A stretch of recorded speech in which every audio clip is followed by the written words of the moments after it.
बिहार की राजनीति में कुछ ऐसे समीकरण हैं जिसका जिक्र हर चुनाव के दौरान हो जाता है। ऐसा ही एक समीकरण माई का होता है। माई यानी मुसलमान और यादव के समीकरण के सहारे लालू यादव न सिर्फ लंबे समय तक बिहार में राज किया बल्कि अपने सहयोगियों के लिए तारहारण बन गए। इस समीकरण के जरिए लालू यादव ने अपने हिसाब से बिहार की राजनीति को गढ़ा। लालू ने इस समीकरण वाले प्रयोगों में उनकी बखूबी साथ दिया। बिहार के दबंग मुसलमान नेताओं ने इनमें से एक बड़ा नाम सिवान के पूर्व सांसद मोहम्मद शहाबुद्दीन का है। शहाबुद्दीन ने मुसलमान और यादव समीकरण के लिए लालू के प्रयोग में जबरदस्त साथ दिया। यह जोड़ी हिट भी रही, लेकिन परिस्थितियों और हालात में बदलाव आया। इस जोड़ी के बुरे दिन आए और फिर एक ऐसा भी वक्त आया जब शहाबुद्दीन इस दुनिया से अलविदा कह गए। इस बीच लालू परिवार और शहाबुद्दीन परिवार के रिश्ते भी बिखर गए। जाहिर सी बात है कि जब रिश्ते बिखर जाएंगे तो मुसलमान यादव समीकरण भी टूट ही जाएगा। हुआ भी कुछ ऐसा ही। हालांकि अब एक बार फिर लालू यादव की सलाह पर उनके बेटे तेजस्वी इस समीकरण को जिंदा करना चाहते हैं। इस बार तेजस्वी यादव के लिए तारनहार शहाबुद्दीन के बेटे उसामा शाह बन सकते हैं।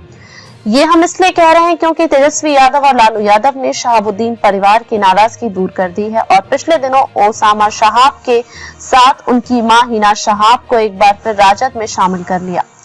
राजनीति के जानकार मानते हैं कि अब शहाबुद्दीन की छवि के तले लालू यादव उनके बेटे उसामा के जरिए मुस्लिम वोट बैंक में पकड़ मजबूत करना चाह रहे हैं। आरजेडी सूत्रों की माने तो लालू यादव कई दिनों से शहाबुद्दीन की पत्नी हिना शाह के संपर्क में थे। कहा तो ये भी जा रहा है कि लालू यादव ने हिना शाह को वचन दिया है कि मेरा जैसा रिश्ता शहाबुद्दीन के साथ था वैसा ही तेजस्वी और उसामा का भी रिश्ता भविष्य में रहेगा। मैंने तेजस्वी यादव से वचन से ले लिया है। लालू ने तेजस्वी यादव को साफ हिदायत दी है कि परिस्थिति कितनी भी विपरीत क्यों ना हो जाए, उसामा का साथ कभी नहीं छोड़ना। इसके बाद ही हिना शाह बेटे साथ राबड़ी देवी के आवास पर पहुंची और पार्टी की सदस्यता ली। कुल मिलाकर बिहार की राजनीति में अब लालू शहाबुद्दीन युग के बाद तेजस्वी उसामा युग की शुरुआत हो चुकी है।